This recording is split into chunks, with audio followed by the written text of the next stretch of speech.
سيئات أعمالنا من يهد الله فلا مضل له ومن يضلل فلا هادي له أشهد أن لا إله إلا الله وحده لا شريك له وأشهد أن سيدنا ومولانا محمد وعلى آله وأصحابه أجمعين أما بعد اللهم فصل وسلم على نبينا محمد وعلى آله وأصحابه أجمعين أما بعد فيا أيها الحاضرون أوصيكم وإياي بتقوى الله فقد فاز فوزا عظيما. Pertama-tama dan yang paling utama, mari sama-sama kita panjatkan puja serta puji syukur kehadirat Allah Rabbul Alamin, Allah Rabbul Jalal, yang telah memberikan nikmat kesehatan, nikmat kehidupan, beserta nikmat kesempatan, sehingga sampai pada detik ini kita masih diizinkan oleh Allah Subhanahu wa Ta'ala untuk melewati dan merayakan hari Idul Adha bersama-sama dengan sanak saudara, dengan seluruh tetangga, karib kerabat. Maka pantaslah jika puji dan syukur hanya semata-mata untuk Allah Rabbul Alamin.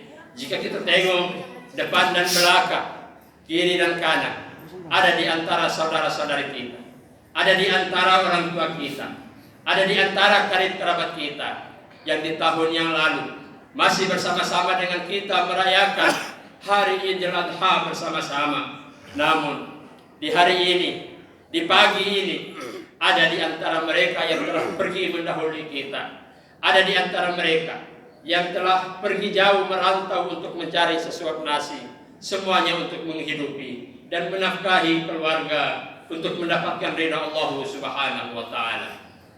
Alunan salawat bertangkaikan salam semoga tetap tercurah limpahkan kepada baginda Nabi Muhammad sallallahu alaihi wasallam, sang inspirator muslim, sang motivator muslim yang senantiasa mengajarkan kepada kita tentang rambu-rambu kehidupan agar menjadi anak sehebat Ismail, agar menjadi ibu sehebat Siti Hajar, dan agar menjadi seorang ayah setangguh, sekokoh dan sekuat Nabi Ibrahim alaihi salam. Amin ya rabbal alamin.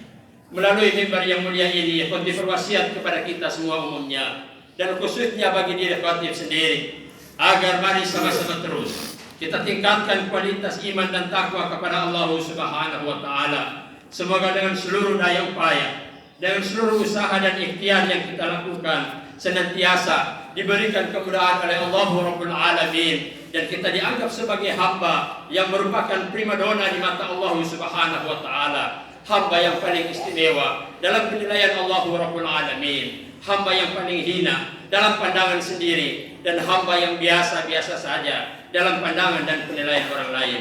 Allahu Akbar, Allahu Akbar, Allahu Akbar, walillahil hamd. Ma'asyiral muslimin wa jumratul mu'minin rahimakumullah.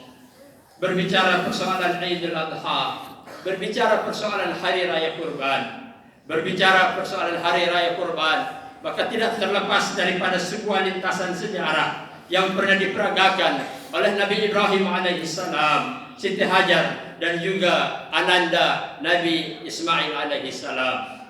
Tentunya ketiga tokoh ini merupakan figur terbaik yang pernah ditampilkan juga di muka bumi sebagai suri tauladan, sebagai pembelajaran atau ibrah besar bagi kita selaku umat Islam. Dan semoga apa yang pernah diraih atau apa yang pernah dilintaskan dalam sejarah peradaban manusia senantiasa menjadi pembelajaran bagi kita untuk menapaktilasi setiap jejak langkah dan juga desah nafas kehidupan mereka. Allahu Akbar, Allahu Akbar, Allahu Akbar, walillahil hamd. Paling tidak berbicara persoalan hari raya kurban, ada 3 pelajaran penting yang bisa kita petik untuk kita jadikan sebagai referensi dan pedoman dalam kehidupan kita, agar seluruh rukun keluarga yang meliputi kehidupan kita semasa hidup di muka bumi senantiasa mengikuti jejak orang-orang terdahulu sebagaimana keluarga kecil Nabi Ibrahim alaihissalam. Pelajaran yang pertama, hadirin rahimakumullah, yang bisa kita petik daripada hari raya kurban adalah bagaimana totalitas peribadatan menghambakan diri semata-mata hanya kepada Allah Subhanahu wa Ta'ala. Nabi Ibrahim alaihissalam dijuluki sebagai Khalilullah atau kekasih Allah Subhanahu wa taala. Yang dimana ketika menikah dengan seorang perempuan bernama Siti Hajar di usia yang kurang lebih 86 tahun, dianugerahi seorang anak yang bernama Ismail alaihissalam di dalam kesenangan yang begitu hebat dan luar biasa. Riang gembira Nabi Ibrahim menyambut kedatangan seorang Ismail dari jasa Siti Hajar. Tetapi ketika itu Nabi Ibrahim ternyata diuji oleh Allah Subhanahu wa taala hanya karena Nabi Ibrahim pernah berdoa meminta kepada Allah Subhanahu wa taala, "Rabbi habli minas salihin." Nabi Ibrahim menginginkan keturunan yang merupakan bagian daripada orang-orang saleh. Kemudian Nabi Ibrahim pernah menyembelihkan atau mengorbankan ribuan ekor hewan. Kemudian Nabi Ibrahim pernah berkata pula, "Jangankan hewan atau binatang yang saya korbankan, kalau seandainya saya dianugerahi seorang anak keturunan, akan kukorbankan anak tersebut. Kalau itu semata-mata karena Allah Subhanahu wa taala, kalau itu karena beribadah kepada Allah Subhanahu wa taala." Betapa hebatnya Ibrahim, sampai anak sekalipun berani disembelih dengan tangannya sendiri ketika itu untuk mendekatkan diri atau bertakwa kepada Allah Subhanahu wa taala. Akhirnya, hadirin rahimakumullah, Nabi Ibrahim diuji oleh Allah Subhanahu wa taala yang dimana diabadikan di dalam surat As-Saffat. A'udzu billahi minasyaitonir rajim. Bismillahirrahmanirrahim. Falamma balagha ma'ahu sa'ya qala ya bunayya inni ara fil manam. Ketika usia daripada Nabi Ismail itu, dia mampu untuk berusaha hidup bersama dengan Ismail, dengan ayahnya Ibrahim, dengan ibundanya Siti Hajar. Nabi Ibrahim berkata kepada anaknya, "Ya bunayya, wahai anakku, inni ara fil manam." Sesungguhnya aku melihat di dalam mimpiku ini bahwa Allah memerintahkan padaku untuk menyembelihmu dengan tanganku sendiri, wahai anakku tercinta. Tapi apa kata Nabi Ismail alaihissalam? Ketika Ibrahim persilahkan kepada anaknya Ismail, "Madza taro?" Silakan engkau pikirkan apa yang menjadi pendapatmu, wahai Ismail, anakku, buah hatiku tercinta. Qala, Nabi Ismail menjawab, "Ya abati fa'al ma tu'mar, satajiduni insyaallah minas sabirin." Wahai ayahku, dengan begitu sopannya Nabi Ismail menjawab, dengan begitu indah, dengan begitu baik, dengan begitu sederhana Nabi Ismail menjawab, "Wahai ayahku, ketika engkau harus menyembelihmu, tetapi kalau untuk beribadah kepada Allah Subhanahu wa taala, maka jangan pernah ragu, jangan pernah bimbang, jangan pernah engkau berat hati. Karena apa? Saya selaku anak dididik olehmu menjadi seorang anak yang saleh, sehingga saya pun menginginkan engkau selamat dunia dan akhirat. Maka lakukanlah apa yang diperintahkan oleh Allah kepadamu untuk menyembelihku walaupun harus dengan tanganmu sendiri." Allahu Akbar, Allahu Akbar, Allahu Akbar walillahil hamd. Tidak gampang ketika Nabi Ibrahim dalam usia yang tua atau senja diberkahi anak keturunan oleh Allah. Allah harus uji menyembelih anaknya Ismail dengan tangannya sendiri. Sedangkan Ismail dilahirkan oleh seorang ibu yang bernama Siti Hajar, yang penuh cinta dan kasih sayang untuk membesarkan Ismail. Namun di masa yang belia, Nabi Ismail persilahkan, "Wahai ayah, silakan sembelih." Betapa hebatnya seorang Ibrahim untuk bertakwa kepada Allah Subhanahu wa taala. Betapa hebatnya seorang Ismail dalam usia yang belia, tetapi dia mampu memahami apa yang menjadi perintah Allah Subhanahu wa taala, walaupun nyawanya sendiri dikorbankan, tetapi semua semata-mata karena Allah Rabbul Alamin. Singkat cerita hadirin rahimakumullah, Nabi Ismail dibaringkan, kemudian Nabi Ibrahim mencoba untuk bagaimana melakukan dan menyelenggarakan apa yang menjadi perintah Allah Subhanahu wa taala. Nabi Ibrahim tidak tega, tidak mampu melihat Ismail terbaring dengan wajah yang berseri-seri. Karena apa? Seorang gila mana, orang tua mana yang gila sampai-sampai rela menyembelih anaknya sendiri dengan tangannya sendiri. Na'udzubillahi tsumma na'udzubillahi min dzalik. Tetapi Nabi Ibrahim buktikan bahwa anak tidak lebih mahal daripada takwa kepada Allah Subhanahu wa taala. Allahu Akbar, Allahu Akbar, Allahu Akbar walillahil hamd. Ma'asyiral muslimin wa jumratul mu'minin rahimakumullah. Ketika Ismail terbaring, Disitulah Ismail perintah. Wahai ayah, hari ini engkau buktikan bahwa engkau adalah manusia yang senantiasa bertakwa kepada Allah Rabbul Alamin. Walaupun nyawa anakku ini engkau renggut dengan tanganmu sendiri. Tapi Nabi Ismail menitipkan pesan kepada sang ayah Ibrahim alaihissalam. Wahai ayah, sebelum engkau sembelih aku, engkau gerakkan pisau itu di leherku dan menyembelihku. Tolong ikatlah tanganku erat-erat. Kenapa? Supaya ketika engkau melangsungkan sembelihan tersebut, tangan dan kakiku tidak bergerak. Karena kalau seandainya tangan dan kakiku bergerak, seakan-akan menandakan bahwa aku tidak menginginkan apa yang engkau inginkan. Sedangkan aku adalah anak yang takwa yang engkau mampu didik sehingga aku menjadi anak yang saleh.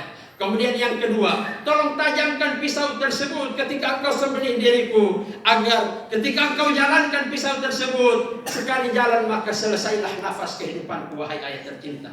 Kemudian yang ketiga, jangan engkau pernah biarkan ayah untuk anak-anak seusiaku ini untuk silaturahim dan bermain di rumah. Karena ketika engkau biarkan anak sekecilku bermain di rumah, sudah pasti akan menghadirkan tangis kesedihan yang begitu besar di dalam hatimu dan ibunda tercinta Siti Hajar. Maka dari itu jangan biarkan anak sebayaku untuk bermain ke rumah. Kemudian titip salamku kepada ibunda tercinta Siti Hajar. Terima kasih karena telah mendidikku menjadi anak yang soleh, anak seorang Ismail yang betul-betul dengan usia yang belia, tapi beliau mampu memahami mana yang menjadi perintah Allah Subhanahu wa taala. Bahkan nyawa pun dipertaruhkan, dibiarkan direnggut oleh ayahnya sendiri, semua karena semata-mata beribadah, mendekatkan diri dan mengikuti apa yang diperintahkan oleh Allah Subhanahu wa taala. Salam takzim, salam hormat kepada ibunda Siti Hajar tercinta. Air mata, susu, darah dan keringat yang mengalir di dalam diri ini sehingga saya menjadi anak yang soleh. Terima kasih ayahanda tercinta. Karena jasamu hari ini saya menjadi anak yang soleh. Kalau seandainya dulu engkau tidak mendidikku menjadi anak yang soleh, maka di mana lagi ridho dan rahmat Allah harus kudapatkan. Terima kasih, salam terakhir, salam hormat untuk kalian berdua, ayahanda dan ibunda tercinta. Saya bangga menjadi anak yang dididik oleh kalian berdua, dididik oleh orang-orang hebat, sehingga saya rela nyawaku diambil di tanganmu sendiri semata-mata karena beribadah kepada Allah Subhanahu wa taala. Kita lihat betapa pelajaran besar yang bisa kita ambil daripada kisah tersebut. Seorang Ibrahim ingin menyembelih seorang anaknya yang bernama Ismail karena perintah Allah. Dia berkomunikasi dengan anaknya Ismail. Madza tara?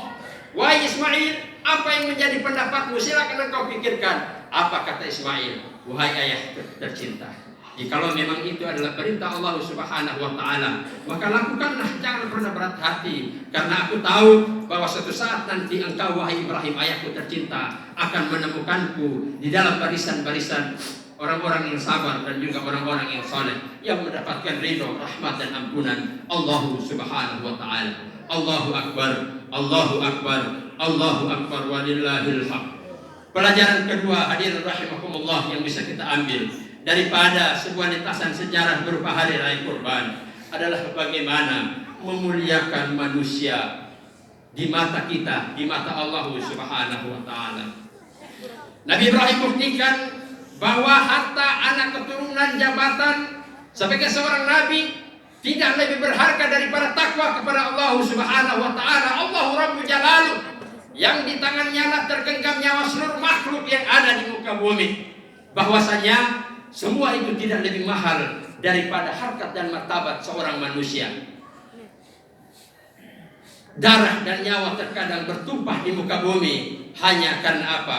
Hanya karena kepentingan dunia.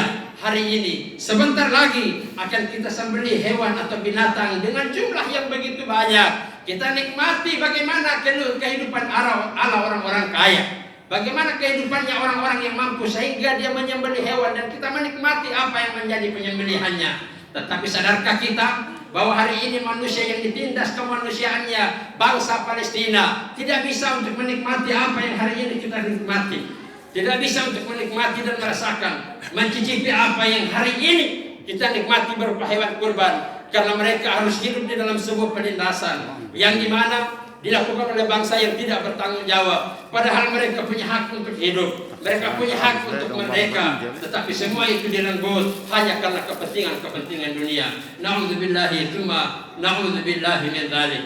Maka dari itu ini menjadi sebuah pembelajaran bagi kita semua, bahwasanya hari ini kita masih hidup di bawah nilai kebebasan dan kemerdekaan. Maka syukurilah kemerdekaan tersebut, bahwasanya tidak menutup kemungkinan bahwa di masa yang akan datang kita akan hidup seperti halnya bangsa-bangsa Palestina yang hari ini dijajah, dibombardir, sholatnya 6 waktu, 5-nya sholat fardu dan 1-nya sholat jenazah. Bukan hal yang gampang dan hal yang biasa, hadirin rahimakumullah. Mereka harus menikmati kehidupan yang seperti itu, menikmati kehidupan penuh dengan penindasan, penuh dengan penjajahan.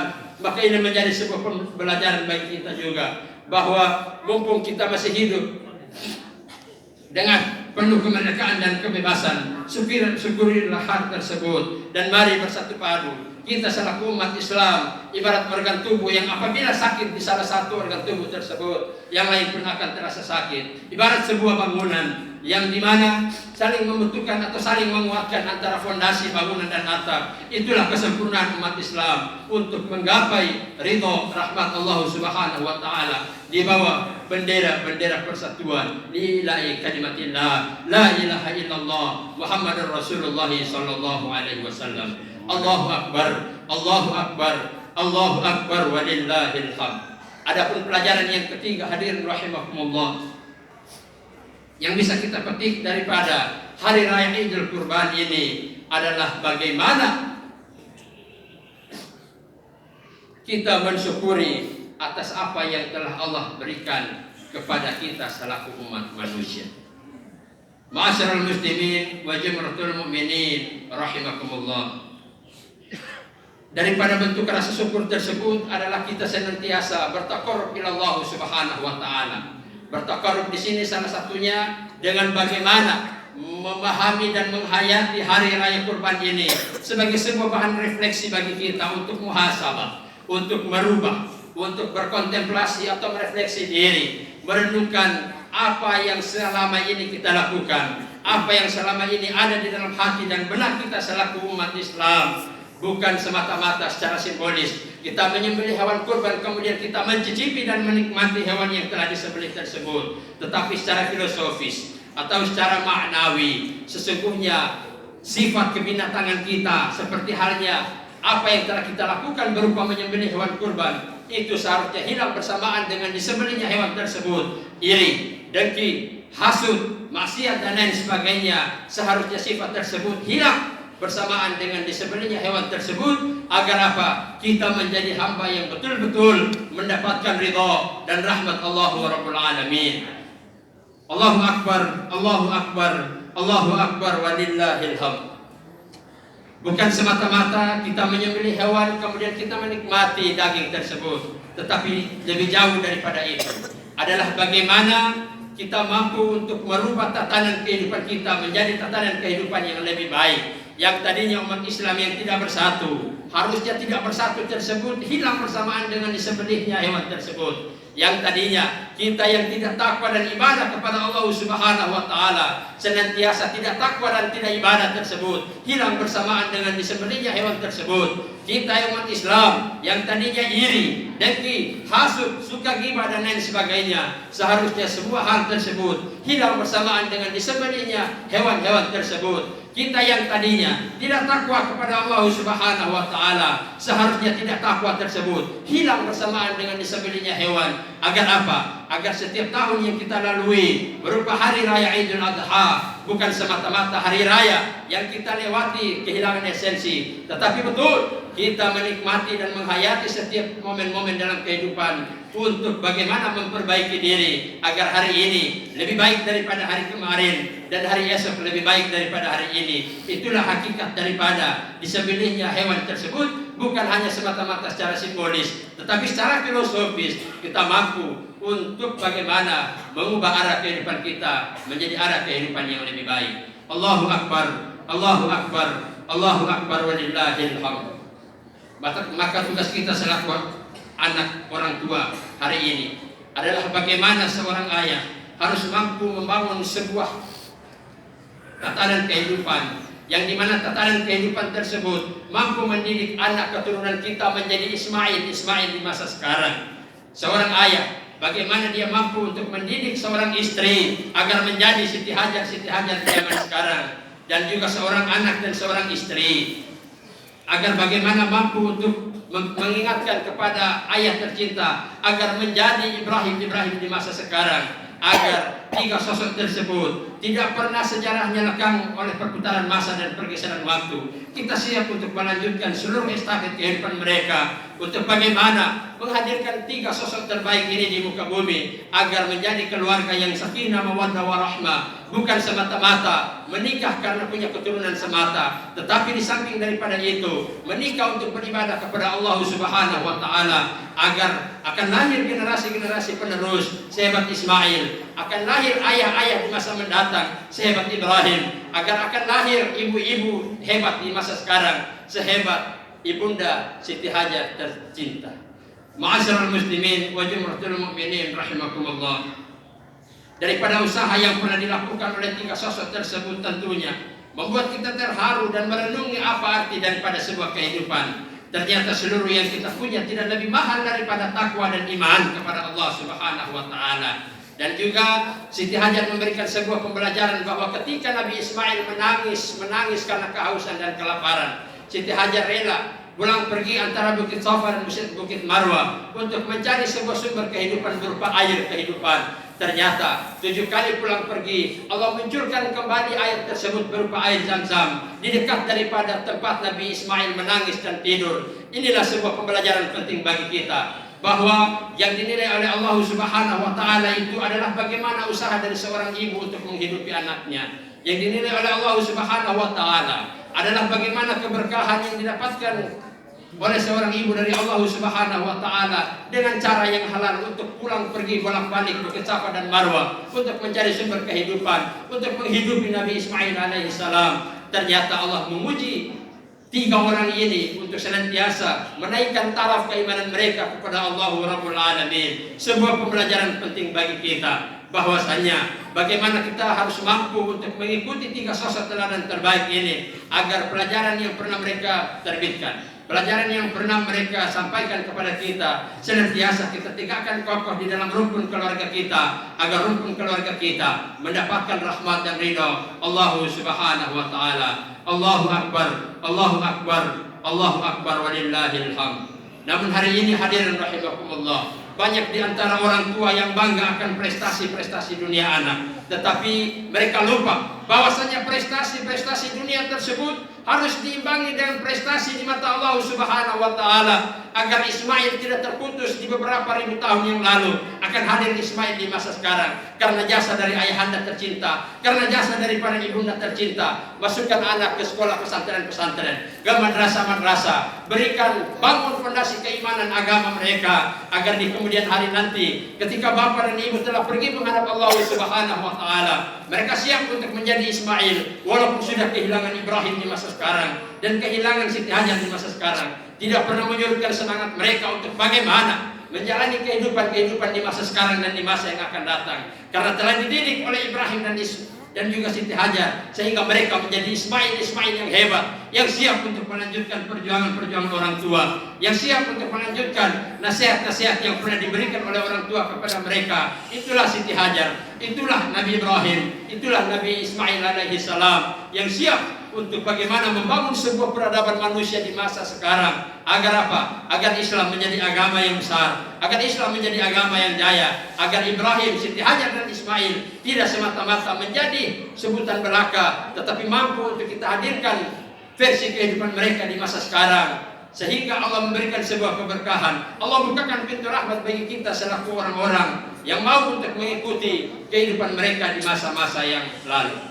Untuk itu pembelajaran penting bagi kita, mari senantiasa memuhasabah diri, memperbaiki diri, agar kita senantiasa diberikan kemudahan di dalam kehidupan untuk mengikuti jejak langkah kehidupan mereka. Semoga menjadi pembelajaran penting bagi kita dan mampu untuk kita resapi dan kita renungi dalam kehidupan kita untuk menjadi kehidupan yang lebih baik. Barakallahu li wa lakum fil Qur'anil azim wa nafa'ani wa iyyakum bima fihi minal ayati wa dzikril hakim wa taqabbala minna wa minkum tilawatahu innahu huwal ghafurur rahim.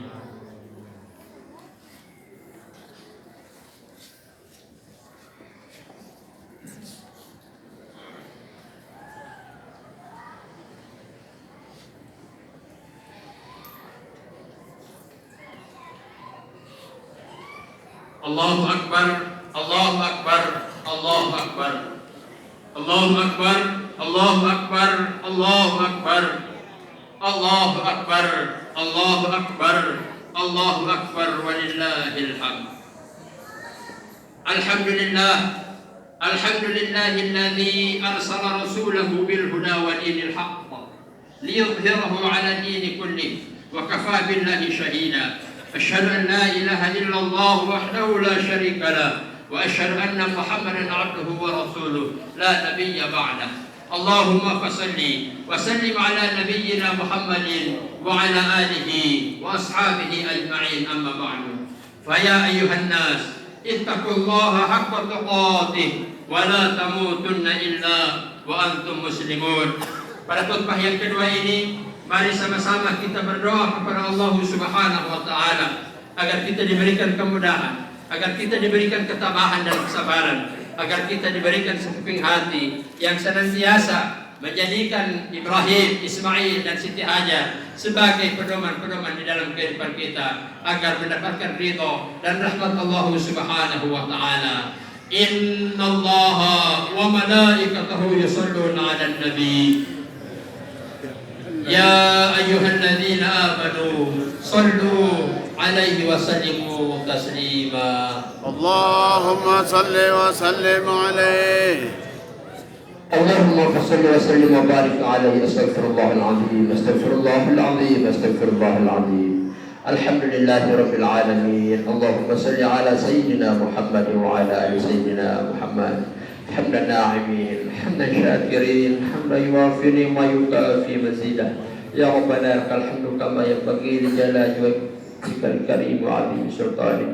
اللهم صل على سيدنا محمد وعلى ال سيدنا محمد. اللهم إنا نسألك سلامة في الدين وعافية في الجسد وزيادة في العلم وبركة في الرزق وتوبة قبل الموت ورحمة عند الموت ومغفرة بعد الموت.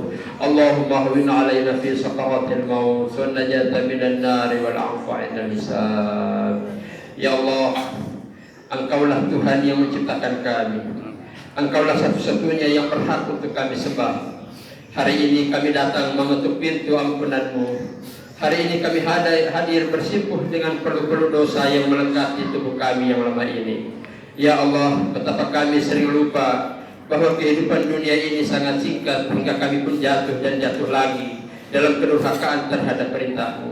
Ya Allah, ampunilah kami ya Allah. Jika Engkau menutup pintu ampunan-Mu yang agung, kepada siapa lagi kami harus mencari ampunan? Ya Allah, Ya Rahman, Ya Rahim. Dari bumi Katulistiwa ini, perkenankan doa kami untuk saudara-saudara muslim kami dimanapun berada. Ampunilah kesalahan yang pernah mereka lakukan. Ampunilah kekhilafan yang pernah mereka lakukan, karena manusia adalah tempatnya salah dan dosa. Ya Allah, Ya Rahman, sehatkanlah mereka yang saat ini sedang terbaring. Sehatkanlah mereka agar mereka kembali beribadah kepada-Mu ya Allah. Berikanlah mereka kekuatan, berikanlah mereka ketabahan dan kesabaran agar mampu melewati setiap ujian-ujian yang Engkau berikan, tentunya untuk menaikkan taraf keimanan dan ketakwaan mereka kepada-Mu ya Allah, Ya Rahman, Ya Rahim. Ya Allah, Ya Rahman, Ya Rahim. Hari ini kami bersaksi bahwasanya Engkau Maha Kuasa, sehingga dengan kekuasaan yang Kau punya, mohon ya Allah, Ya Rabbi, sampaikanlah kami pada Idul Adha yang akan datang. Sampaikanlah kami pada Idul Adha di masa mendatang ya Allah. Jika memang hari ini di antara kami ada yang menderita sakit, maka sembuhkanlah agar senantiasa kami mampu beribadah kepada-Mu. agar seluruh yang Engkau berikan berupa nikmat kehidupan kami mampu untuk mensyukuri dan kami lakukan kebaikan-kebaikan sebagai bukti bahwa kami senantiasa bersyukur padamu. Ya Allah ya Rahman ya Rahim. Ya Allah ya Rahman ya Rahim. Hari ini kami bersimpuh di hadapan-Mu mengharap ridho, ampunan dan rahmat-Mu ya Allah. Maka dari itu berikanlah ampunan-Mu, berikanlah rahmat-Mu, berikanlah ridho-Mu pada kami, agar senantiasa kami hidup di muka bumi ini tidak kehilangan arah, tidak kehilangan kendali untuk bagaimana sampai pada ketakwaan dan ridho-Mu ya Allah. Ya Allah ya Rahman ya Rahim. Ampunilah dosa kami yang semakin hari semakin bertambah ibarat bilangan debu atau pasir, yang dimana dengan banyaknya dosa dan kesalahan yang kami lakukan, kami sadar bahwa kami lakukan tersebut dalam keadaan sadar, sehingga ketika Engkau tidak mau untuk mengampuni apa yang menjadi kesalahan dan dosa kami, lalu kemana lagi kami harus berharap, sedangkan Engkau adalah Maha Pemberi Ampun. Ya Allah ya Rahman ya Rahim. Barangkali di antara kebaikan yang kami lakukan belum seberapa ya Allah, tetapi hari demi hari akan senantiasa kami lakukan kebaikan-kebaikan tersebut untuk menjadi hamba-hamba muslimin yang sempurna di mata-Mu ya Allah. Dari seluruh amal kebaikan berupa kurban yang kami keluarkan, berupa kurban yang kami tunaikan, semoga mendapatkan ganjaran kebaikan dari-Mu ya Allah, ganjaran pahala dari-Mu, serta apa yang kami berikan, apa yang kami kurbankan senantiasa bermanfaat bagi mereka yang berhak untuk menerima, para fakir miskin, para kaum duafa, para janda baru dan lain sebagainya yang berhak untuk mencicipi apa yang kami kurbankan semata-mata karena-Mu ya Allah. Ya Allah ya Rahman ya Rahim. Berikanlah kami sekeping hati yang senantiasa bersyukur atas apa yang telah Allah berikan. Berikanlah rezeki yang baik, rezeki yang luas kepada kami, agar senantiasa setiap tahunnya kami mampu untuk berkurban di jalan-Mu ya Allah, agar sedikit yang kami punya ini mampu untuk kami berbagi dan berikan kepada siapapun yang membutuhkan. Semuanya untuk mengharapkan ridho-Mu ya Allah, bukan karena apa-apa, tapi semua karena ridho-Mu ya Allah. Ya Allah ya Rahman ya Rahim. Tolong berikan rezeki yang baik, rezeki yang halal, halal dan thayyibah kepada orang tua kami, agar mereka mampu untuk menafkahi kami, agar mereka mampu untuk memberikan yang terbaik, layaknya pendidikan, rezeki yang baik untuk bagaimana agar kami bisa hidup selayaknya seorang manusia ya Allah. Dari rezeki yang mereka punya tentunya senantiasa mereka pergunakan untuk beribadah kepada-Mu. Ya Allah ya Rahman ya Rahim. Barangkala ada di antara orang tua kami saat ini yang masih hidup, kami cinta terhadap mereka, dan tolong sehatkanlah jasad dan ruh mereka ya Allah. Sehatkanlah mereka lahir dan batin, agar senantiasa mampu beribadah pada-Mu, mampu untuk berkurban dan melakukan kebaikan-kebaikan. Kami sayang mereka, sehingga panjangkanlah usia mereka, sehingga kami mampu buktikan kami akan berdoa kepada-Mu ya Allah, bahwa tolong berikan hidup kepada kami 1000 tahun lagi, agar kami mampu untuk memperlihatkan kepada orang tua kami bahwa inilah kami Ismail di masa sekarang, yang bersyukur karena dididik oleh Ibrahim dan Siti Hajar di masa sekarang, selaku ayahanda dan ibunda tercinta. Sehatkanlah mereka, berikanlah rezeki yang baik kepada mereka, agar senantiasa mereka mampu mendidik kami menjadi anak-anak yang saleh, bahkan nyawa sekalipun kami rela mempertaruhkan ketika semuanya kami semata-mata karena beribadah pada-Mu ya Allah. Ya Allah ya Rahman ya Rahim. Bagi orang tua kami yang hari ini telah terbujur kaku di dalam kubur, di dalam yang lahir ya Allah,